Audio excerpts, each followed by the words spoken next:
Колата ми изгоря. Ето и стаята, в която съм отседнал. Малко е разхвърляно, понеже съм с жена. В момента се намирам в Слънчев бряг на Виенското колело и съм вече на доста голяма височина.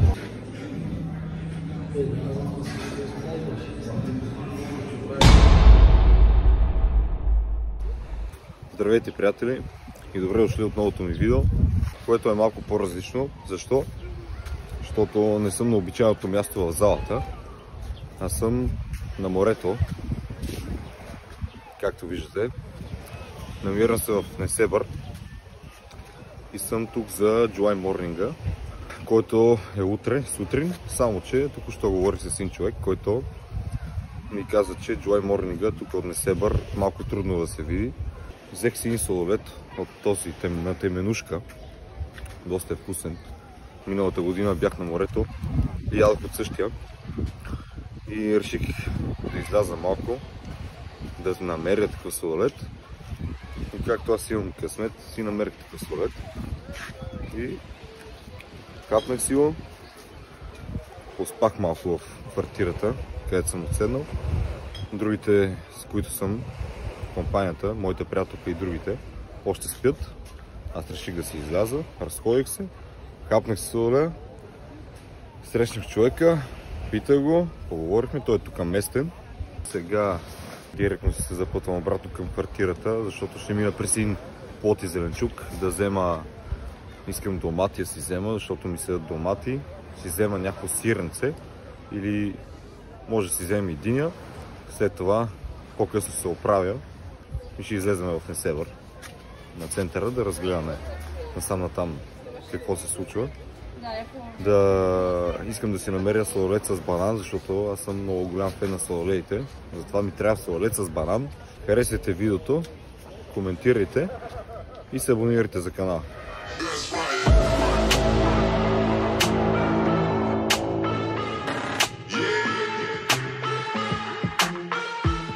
Добро утро, приятели! Понеже на мене ми е утро, защото в момента е 5:25. Идвам на първа линия на плажа, за да видя изгряването на слънцето, но да видим дали ще се види. Така че гледайте. Всъщност какво се оказва, че слънцето точно откъде сме ние няма да се види, понеже то ще изгрее от там,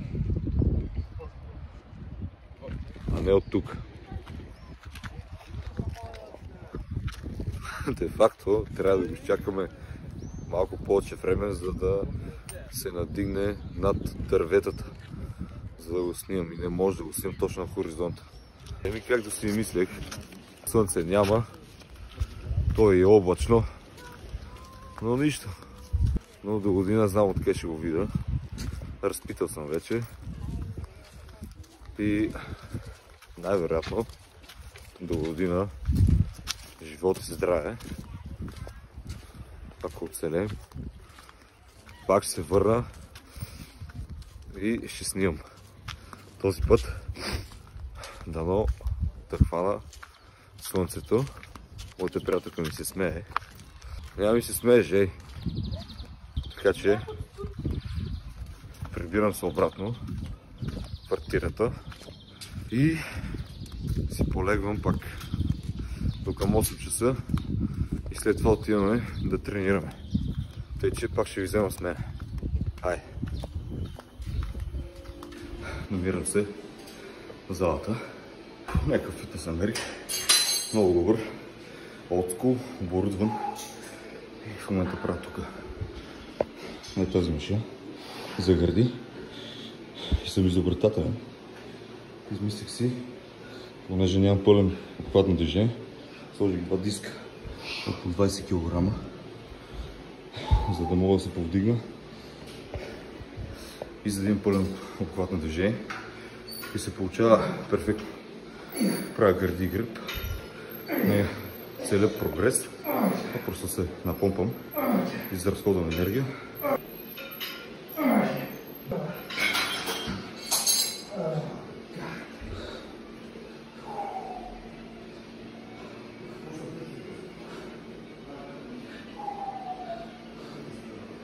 Така изглеждам в момента. Гърба.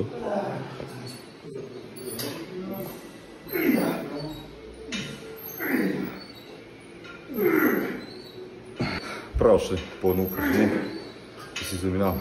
Пих един при-воркаут, който ви кажа да цъкна бая. Имаше кофеинче, естествено, но не много. 100 мг мисля. Бета-аланин, присърбегне на всичко. И разцъквам ви. Ще ви покажа после стаята, в която съм.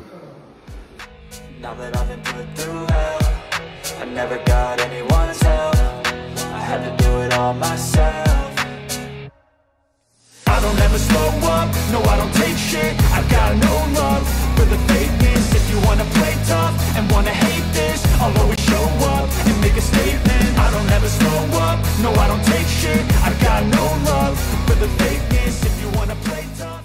Между другото, за първ път правя пекдек. Никога не съм правил. Добро упражнение, хареса.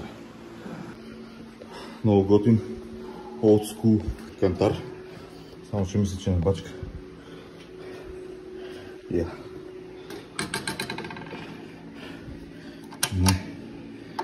бачка. Като цяло съм доволен от залата. Хареса ми. Имаше доста уреди, такива old school. Някои машини не бяха кой знае какво. Това е заради пълния обхват на движение, но аз все пак аз не съм дошъл да прогресирам на упражненията.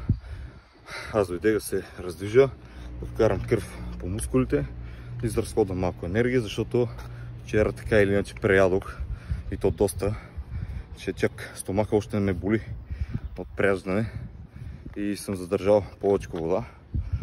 То се личи на видеото, как в областта на корема съм се едно по-мазен, но това е вода, малко гликоген, но се напомпах доста добре заради точно тази храна, така че мисля, че съм доволен. Така че запътвам се към стаята и да отиваме към плажа. Хайде!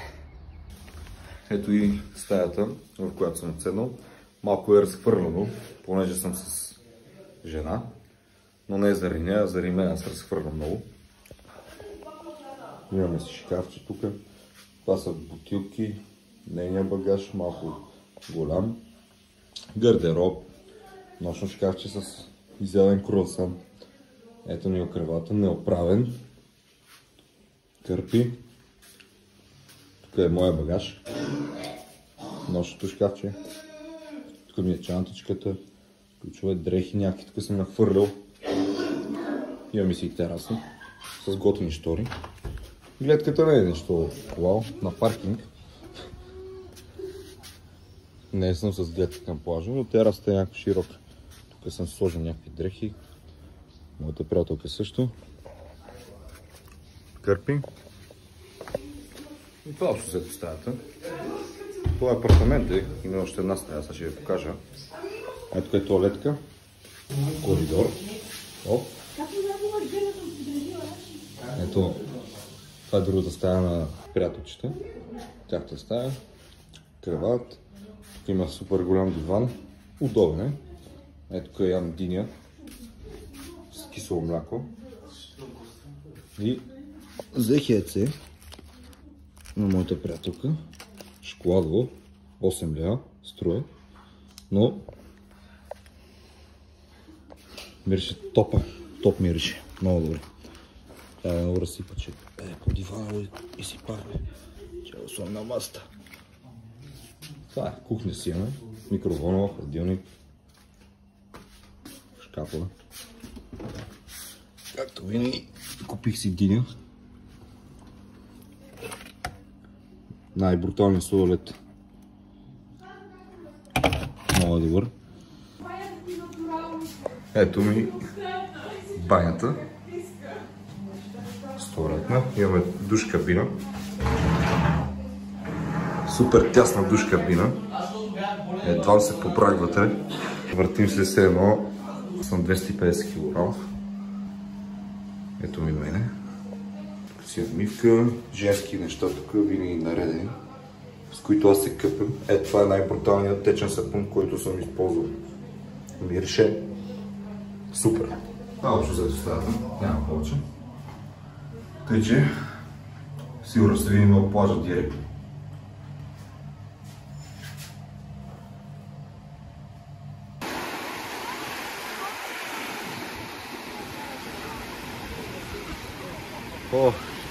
Преплувах 10 мили. Сутринта бягах 5. Елата ви покажа на шезлонгите.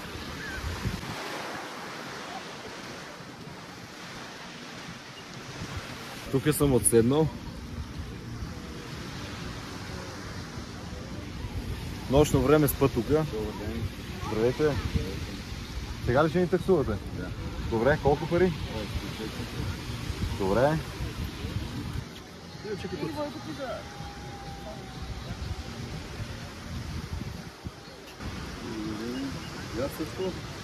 Каква са бележка ще ми давате? Току-що плащам шезлонга. Отдрахаме 24 лева. Не, горе-долу са народни цените. Така че в момента се намирам на... Мисля, че съм на централния плаж в Равда. Нали така? Централния плаж в Равда. 24 лева. Да, видяхте гладуса. 24 лева мисля, че е приемливо. За 2 шезлонга, чадър. Да седиш за цял ден. И времето е страхотно. Слънчице. Водата е чай. За шоколадов тен съм си взел това. Какаово масло. Което какаово масло, понеже е по-твърдо. Един вариант е или да го вземете и да го сложите в пясъка и да чакате примерно 20-30 минути за да се разтопи, за да можете да се намажете. Другия вариант е, ако имате микроволнова, там където сте отседнали, слагате го в микроволновата на 30 секунди, 40 секунди, то се разтапя и си го носите с вас, то си е разтопено и в жегата вече не втвърдява. Идвате на плажа, оправяте се, мажете се, лягате, печете се и ставате черни мамби. Здравейте, драги зрители! В момента се намирам в Слънчев бряг на Виенското колело и съм вече на доста голяма височина. Ето да видите. Но съм едва на половината съм, даже на половината не съм. Тепърва ще ми издига още и това ми е един от страховете, които преодолявам от високо. Макар и да не го преодолея, със сигурност ще ми остане този страх, но поне се опитвам. Не съм сам, с моята приятелка съм, няма ви я показвам, защото тя не желае. Срам е и не е страх, затова наслаждавайте се на гледането. Като се кача горе, ще ви снимам отново. Еми честно да ви кажа, малко си е страшничко, особено като издигне горе, но ето в момента ме напълна едно такова чувство вътрешно на паника. Да, но първия път, като ме завъртя, беше доста по-страшно. Ето видите. Вижда се морето. Нищо страшно. Чувството е невероятно.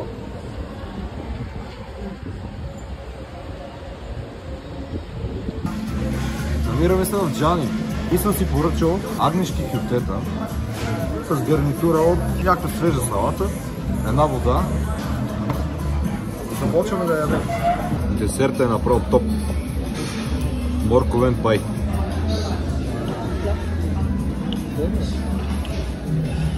Изящество. Е много вкусен.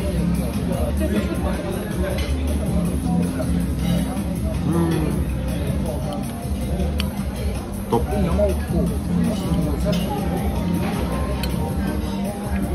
За всички, които са на диета. Ето, че се намирам в туалетните на ресторанта. Честно да ви кажа, доволен съм и ми харесва туалетната.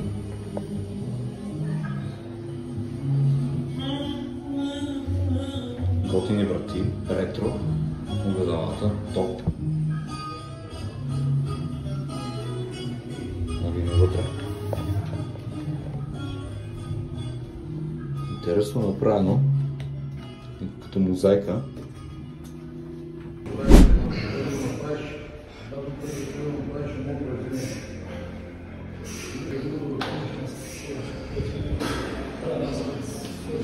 Днес бях в друга зала, пак в Несебър.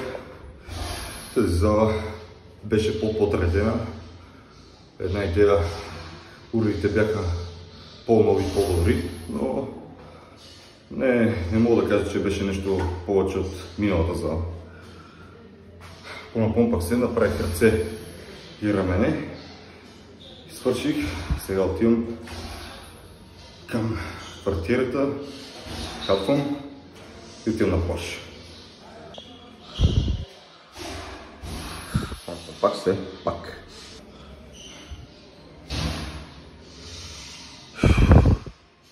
Намирам се в Несебър, Стария град, на някаква голяма статуя. Изобщо не знам как се казва и какво е. Освирепял от глад. Търся си да ям дюнер. Вече няколко вечери подред се ям някакви ресторантски храни.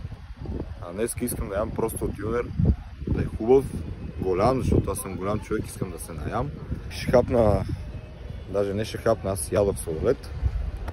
И това ми е достатъчно ми е за днеска, яденето, но бях в Стария град. Хубав е, малко объркано, защото ако идваш за пръв път, уличките са еднакви, постоянно отсекай магазини хора и не знаеш какво се случва. Сега отивам към Виенското колело, да видим дали там ще има дюнери и евентуално понички, защото обичам понички. Последен ден на морето, хванаме дъжда по път към поничките, но кое да е по-страшен. И затова аз взех си една поничка с пудра захар и 4 понички с различни вкусове. Така че се прибирам да си ги хапнеме и след това, ако се оправи времето, отиваме на плаж. Намираме се в Разград, близо до стадиона на Лудогорец. В горичката има една стрит фитнес площадка и тук дойдох с няколко приятелчета и Ахмед, който е мой приятелче. Сега ще ми го опитаме дали може да направим едно двойно силово да покаже. Оператор, ела! Това е Ахмед, вижда ли се? Може ли да покажеш едно силово, брат? Не знам, изморих само, ще пробвам. Хайде, пробвай. Давай. Това е бавно двойно силово. С изпънати кръченца и много повторения. Браво. Сега ще направя едно силово, за да видим дали ще мога. Макар че момчето е по-здрав от мен, но ще опитам. Оператор, затова ти плащам. Ела по-отблизо, тук е на тясната, нали? Хоп! Хаш едно. Хоп! Направо летиш, бе? Хаш едно. Хоп! 3 двойни силови. Мисля, че е достатъчно. Искам да видя на кофички. Ето кофички. За гърди. Гръб и трицепси. Снимай яхи. Виждате чисто изпълнение на кофичка. Кой като нас тренираме на въздух, природа. Тук горе има хотелче. Утре се прибираме към Радомир. Сега сме в Разград. Кой е от тук? От тук е моята приятелка, която снима. Добре. Да. Това трябваше да го отбележиме. Да. Специално за зрителите да покажа някое друго упражнение на лостове. Давай, яхи! Помпай кофички. Така, това е самолет, но така се казваше преди, сега не знам как го наричат. Фащате се за лоста, ето тук по този начин и трябва да излетите се едно. Оп! С клопка е това. Оп! Като гимнастик. Еми, това беше. Колата ми изгоря. Вчера, докато се прибирах от едно заведение, в което хапнахме, колата ми изгасна напълно и почна да пуши. Отварям капака и виждам пламъци Съответно, не можех да отворя багажника, защото нямаше ток в самата кола и не можех да извада пожарогасител, но моето приятел Чехмет дойде веднага, защото ние бяхме заедно. Той се върна, даде неговия пожарогасител и потолихме огъня. Най-вероятно се запалило нещо по системата, системата, кабел, защото мирише на кабел. Изгасихме огъня, след това сипах една-две кофи с вода. Дойдеха пожарни линейки, не знам откъде, някой викна пожарна линейка, тук полицията. Но тази жената тук, която живее в тази къща, много ми помогна, защото от нея взех водата. Разбих си багажника. Ето щетите от багажника, просто за да си взема багажа. Вътре имах багаж, сакове и какви ли не други неща. И трябваше по някакъв начин да отворя багажника и го разбих. Ключалката разбихме, но мисля, че тази ключалка ще се оправи. Не е нещо сложно толкова. Важното е, че сме живи и здрави. И това беше малкият дявол според мен. Може да е нещо много по-лошо. Примерно докато съм на дълъг път и там вече няма кой да помогне.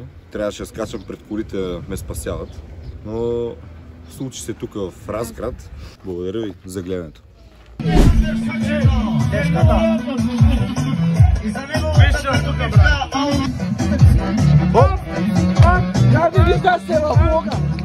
Айде за YouTube!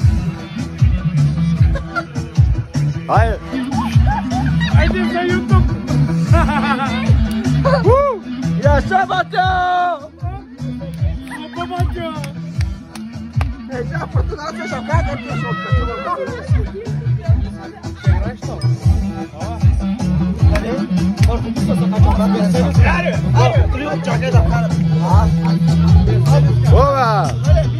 Удри! След всеко тежко препятствие идва и хубавото накрая. Така че вече официално завършвам влога тук. Радвам се, че гледахте и абонирайте се за канала. Чао, YouTube! Айде, матка! Абонирайте се за най-добрия! Айде! Айде!